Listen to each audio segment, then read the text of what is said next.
Hi, everyone. Judge Andrew Napolitano here for Judging Freedom. Today is Tuesday, July 28th, 2026. My dear friend, Professor John Mearsheimer, joins us now. Professor Mearsheimer, no matter what we discuss, it's always a pleasure, and I deeply appreciate your time. Can you describe the scope of the disaster caused by this war in Iran that Trump and Netanyahu began? Yes, it's clearly a disaster of the first order. First of all, you want to understand that the president had four objectives. One was regime change. Two was to put an end to the nuclear enrichment program inside Iran. Three was to put an end to its long-range missile capability. And number four was to end support, Iranian support for the Houthis, Hezbollah, and Hamas. They have failed clearly and in terms of achieving any of those objectives. And furthermore, on top of that, the Strait of Hormuz is now under the control of the Iranians, which was not the case on February 27th. Number two, we have basically created a situation where our bases in the Gulf area are either badly damaged or destroyed. We've fractured the alliance structure that we had with the Gulf states. The international economy is in terrible straits, and there's a great danger if this war keeps on that we'll go off a cliff and end up in a world depression. And on top of that, the Russians, but especially the Chinese, have benefited greatly from this war, in large part because we've expended so much precious ammunition in the Middle East that otherwise could be used in East Asia for the purposes of containing China. It's hard to disagree with him, but let me just add to what he said, because it's not just the fact that we got into this war, it's the fact that Trump has missed a number of opportunities to put an end to it and instead has doubled down. The war starts on February 28th, and the first major ceasefire is on April 8th. That's when the 40-day bombing campaign ends.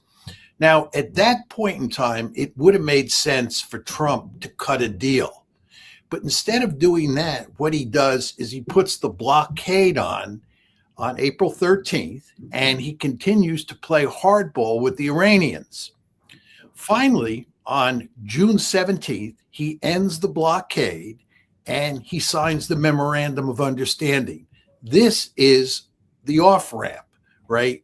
But what does he do? He violates the June 17th Memorandum of Understanding, and it is the United States that violates it in early July. And what we then start doing is engaging in a tit-for-tat campaign, right?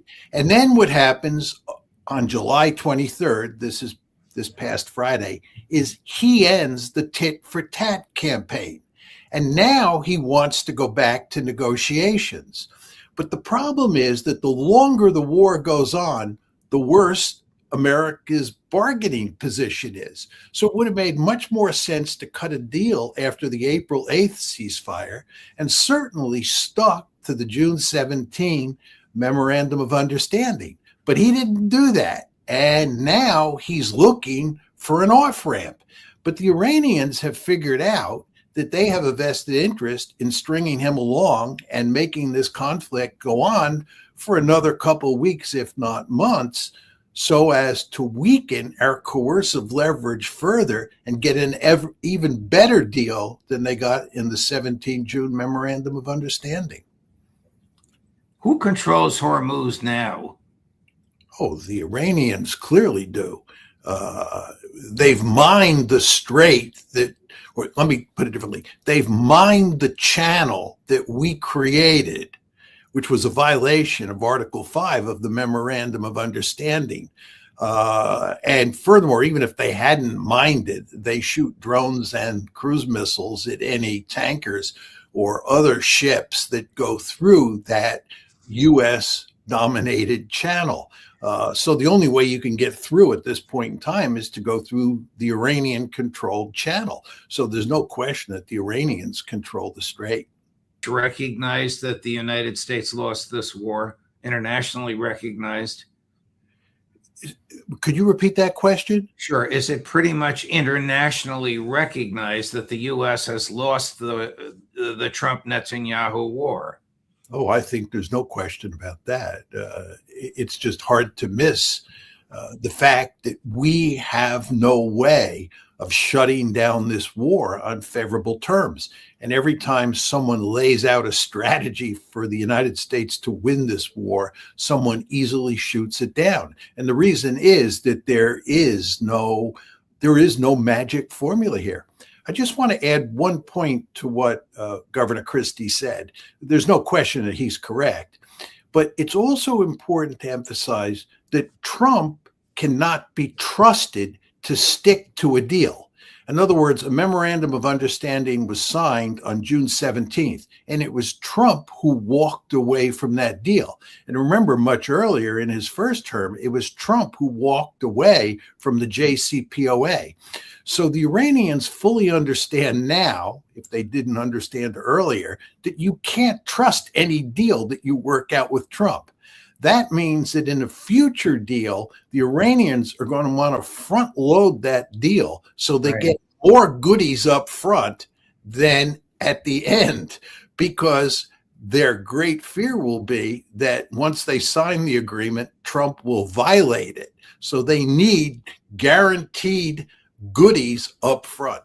A goodie like allowing them access to their own bank accounts in foreign banks. Absolutely. I think that is probably the principal demand that they will make moving forward. And there'll be other demands as well, but they will make sure they get a lot of goodies up front. But the one thing that they will keep in reserve, and it's very important to emphasize this, is a settlement of the nuclear issue. They have been very clear from the beginning that the nuclear issue is not settled until the end. So if we get another memorandum of understanding, you'll get a ceasefire, of course, and a number of other things will happen. We were hypothesizing that they'll get their frozen assets back, and I think that will be the case. But the nuclear deal will be kept to the end, and that will provide the Iranians with significant coercive leverage over us, because the Iranians understand that the United States, and especially the Israelis, want a new version of the JCPOA. And the Iranians surely understand that they don't want to negotiate that up front. They'll keep that till the end. Isn't this whole invasion or attack on Iran a good reason why Iran should have a nuclear weapon that would deter these types of attacks? Nobody attacks North Korea. Nobody attacks Pakistan. Well, there's no question about that. As I often say, former Israeli Prime Minister Ehud Barak once said that the reason he thinks Iran is pursuing nuclear weapons is because it makes so much sense. And of course, he's correct. We, of course, have gone to great lengths to make sure Iran doesn't get nuclear weapons. But at this point in time, given what's happened, the Iranians have powerful incentive to acquire nuclear weapons. And by the way, the problem has been compounded by the fact that it's quite clear that the Saudis want a nuclear enrichment capability that's akin to the one that the Iranians have. And that means that should the Saudis get that nuclear enrichment capability, they will, like the Iranians, have the ability to get a bomb somewhere down the road. And of course, this has all sorts of consequences for countries like Turkey and Egypt and Iraq. As they watch what's happening with Iran, they surely understand the logic that you just laid out vis-a-vis Iran. They see what's happening with Saudi Arabia and that it's moving to get a nuclear enrichment capability, and they'll all want one too. So the danger of nuclear proliferation as a result of this war has increased significantly. And this is just another factor that we can add to that list I laid out at the beginning of the show of the downsides of this war. What has the war done to the American relationship with its, I don't know if it's present, but it's certainly former allies in the Gulf? Oh, it's done significant damage. There's no question about it.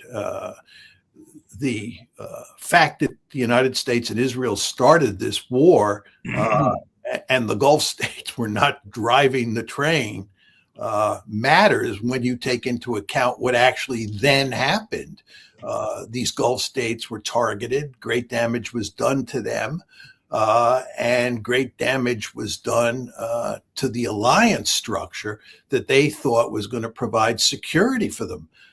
Can they trust the Americans going forward? Are they going to want the Americans to rebuild the bases on their territory, since those bases have proven to be giant magnets for Iranian ballistic missiles, cruise missiles, and drones? I doubt it. But there's no question that this war has done significant damage to relations between the United States and the various states in the Gulf. What tricks does Prime Minister Netanyahu have up his sleeve when he meets with President Trump in the White House later today? I don't think he has any tricks. I think this is going to be a pretty straightforward discussion of two big issues. One is going to be what Trump does moving forward vis-a-vis Iran. And in that case, I think it's quite clear the Israelis want us to continue the war, go back to a tit-for-tat campaign, maybe go back to a major strategic bombing campaign. But the Iranians will push Trump not to end the war. And Trump, of course, I think now understands that he has to end this war sooner. You said the Iranians, you mean the Israelis. The Israelis will push Trump not to end the war. Yes, I'm sorry. Yes, the Israelis. Yeah. So that'll be issue number one. And then issue number two will be southern Lebanon and even Gaza and southern Syria. I think that Trump will push the Israelis to leave southern Lebanon, because I believe the Iranians are saying this time the Israelis have to leave southern Lebanon before we agree to another memorandum of understanding. And furthermore, Trump has a vested interest at this point in time in getting the Israelis out of southern Syria, because he's developing quite close relations with the Syrian leadership. And also, I think he'd like to get the Israelis out of Gaza so that he can work out some sort of modus vivendi in Gaza. So there'll be, I think, significant disagreement between Netanyahu on one hand and Trump on the other hand on two issues. One, what to do with Iran moving forward, and what to do with Israeli occupation of southern Lebanon, southern Syria, and Gaza. One of the websites reported that President Putin has called up 500,000 reservists. That's an enormous influx of manpower into the Russian military, isn't it? Oh, of course. There's no question about that. I mean, you know that since the conflict started, the Russians have not called it a war. They've called it a special military operation. Right. It's quite clear that as the Ukrainians, and not only the Ukrainians, the Europeans and the Americans as well, and this includes President Trump in recent months, have increased the pressure on Russia, the Russians have responded. The problem that Putin faces is that this war has lasted longer than World War I. And Russians are, and this is Russians across the board in the body populace and in the elite, are very angry with Putin for not winning this war more quickly. So the pressure is on Putin to put an end to this war. And to do that, he has ramped up the bombing campaign. As I just discussed, he's basically taken the Odessa port out of the control of the Ukrainians. And furthermore, there is evidence that he is increasing troop levels.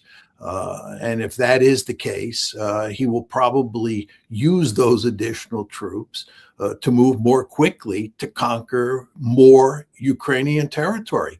And I think at this point in time, the only interesting question is how much territory the Russians end up conquering. Wow. Professor Mearsheimer, a pleasure, my dear friend. Thank you for all your analysis, as always. My pleasure, Judge. Have a good week, and I'll see you next time.